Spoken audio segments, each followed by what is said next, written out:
So this is what I often see at practices, and unfortunately, I'm the one who kind of egged this along, because I'm a technician.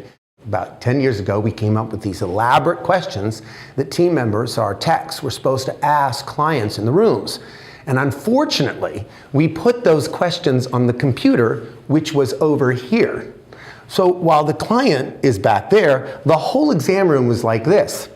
And oftentimes, because the technician got burned so many times about asking the flea tick heartworm product, probably because they were asking it this way, they start doing it this way. I'm not making it up. You go into the rooms, watch, this is how they'll do it. They'll be like, and how are you doing on flea tick heartworm? Do you need any of that, or are you okay on that? They'll actually be like, you don't really need that, do you?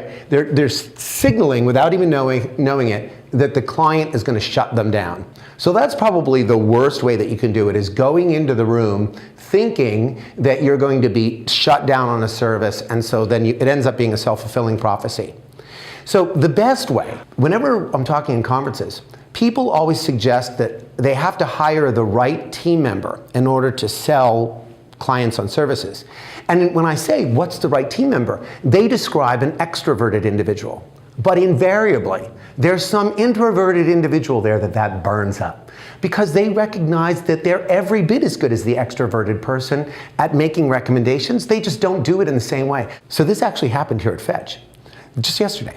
So this girl, raised her hand, and she explains that she can do it. And then she explained the steps that she takes to make clients accept her recommendation. And the first thing that she said is, I listen to them, and I tell them that I care about what's going on, and then I make a recommendation. And if you want to be more successful at making a recommendation for anything, the first thing is not the recommendation. That's the third thing. The first thing is listen, let them know that you care and understand their needs, and then lastly, you're going to make a recommendation based on everything that they said.